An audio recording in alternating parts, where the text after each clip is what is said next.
Okay class partnership में आज start करेंगे बच्चों हम लोग पास्ट एडजस्टमेंट। बहुत इंपॉर्टेंट टॉपिक है, बोर्ड के एग्जाम के व्यू पॉइंट से हर बार अब तक आया पूछा गया है। ठीक है, पास्ट एडजस्टमेंट क्या होता है पहले मैं आपको समझाऊंगा, उसके बाद हम न्यूमेरिकल्स भी डिस्कस करेंगे। ठीक है, सबसे पहले बच्चों क्यों बनाते हैं पास्ट एडजस्टमेंट का टेबल। पहला क्वेश्चन माइंड में यही होगा आप लोगों के कि क्या रिक्वायरमेंट है। देखो बच्चों, बीइंग ह्यूमन अकाउंटेंट गलतियां करता है। लेट्स अज्यूम ए और बी पार्टनर थे, इनके पास एग्रीमेंट था 3:2 के रेशियो में प्रॉफिट को बांटेंगे, लेकिन अकाउंटेंट ने गलती से इस प्रॉफिट को इक्वली बांट दिया। क्या ये गलती है? बिल्कुल ये गलती है। अकाउंटेंट ने लेट्स से 50,000 के प्रॉफिट को इक्वली डिस्ट्रीब्यूट कर दिया। नाउ इस गलती को ठीक करना है हमें, बिकॉज इस ईयर में आके वी कम टू नो कि प्रीवियस ईयर में प्रॉफिट को डिस्ट्रीब्यूट करने में गलती हुई है। हमें इन गलतियों को ठीक करना है, इसके लिए हम पास्ट एडजस्टमेंट टेबल बनाएंगे और इन गलतियों को ठीक करेंगे। ये एक टाइप था रॉन्ग डिस्ट्रीब्यूशन ऑफ प्रॉफिट। ठीक है बच्चों, ऐसे हमारे पास 4-5 अलग अलग टाइप्स हैं, मैं एक एक करके डिस्कस करूंगा all types one by one. ठीक है, सबसे पहले फर्स्ट टाइप होगा हमारा जो मैंने अभी डिस्कस किया है, wrong distribution of profit. Past adjustment का पहला type wrong distribution of profit, wrong distribution of profit. Plus second type होता है इसमें ओवरचार्ज। व्हेन आई से ओवरचार्ज, ओवरचार्ज का मतलब होता है अकाउंटेंट ने एक्स्ट्रा पे कर दिया। मान लो बच्चों ए और बी पार्टनर है, इनका कैपिटल है 5 लाख एंड 4 लाख। एग्रीमेंट के हिसाब से इंटरेस्ट ऑन कैपिटल मिलना चाहिए था उनको 10%, बट अकाउंटेंट ने गलती से 15% पे कर दिया आईओसी। दोनों पार्टनर्स को एक्स्ट्रा आईओसी मिल गया, दैट इज ओवरचार्ज। इसको भी ठीक करना हम आज की क्लास में सीखेंगे। The third case is undercharge. As the name suggest undercharge, यहां क्या होगा, अकाउंटेंट ने कम आईओसी दिया होगा एग्रीमेंट के हिसाब से, इसलिए इसका नाम अंडरचार्ज है। इसके अलावा बच्चों एक है ओमिशन, कि हमने मिस ही कर दिया, ना आईओसी दिया ना सैलरी दिया, सब कुछ मिस कर दिया। That is called omission. की एग्रीमेंट में लिखा हुआ था कि A will get salary let's say 5,000 per month, लेकिन उसको नहीं मिला, तो ये ओमिट हो गया, अकाउंटेंट ने सैलरी दिया ही नहीं। और लास्ट में हम सीखेंगे बच्चों कॉम्प्रिहेंसिव।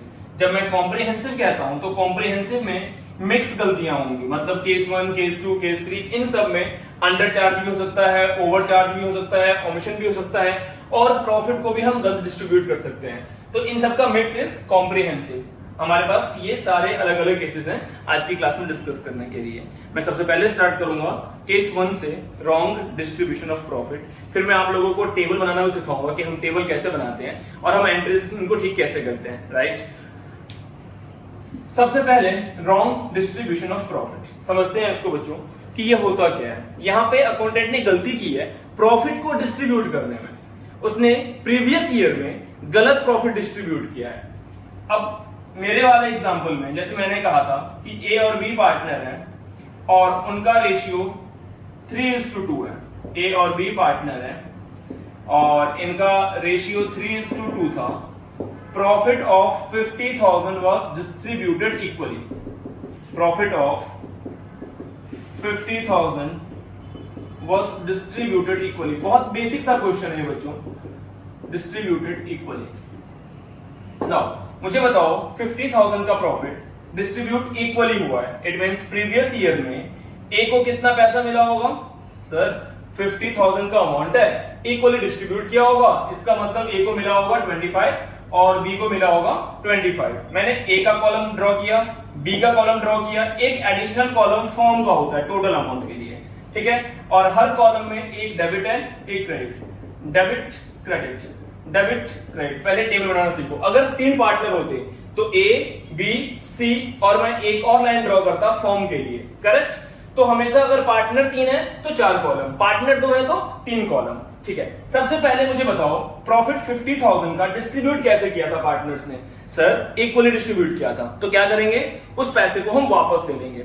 पैसा वापस लेने के लिए कैपिटल कम करना होगा, कैपिटल को कम करने के लिए हम उसे डेबिट करते हैं, इसीलिए मैंने लिखा profit taken back, profit taken back. बताओ बच्चों कहां पे लिखेंगे। सर डेबिट में लिखो क्योंकि पैसा वापस लोगे।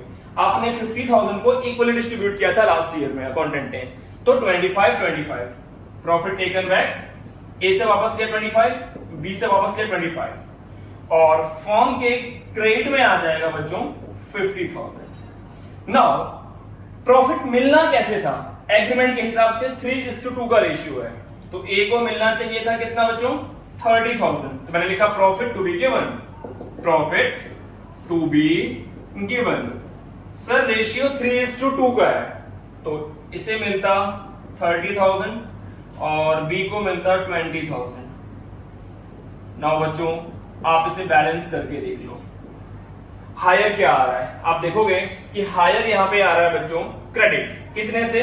5,000 से। तो आप एंट्री में ए के अकाउंट को क्रेडिट करोगे, और बी के कॉलम में हायर क्या आ रहा है?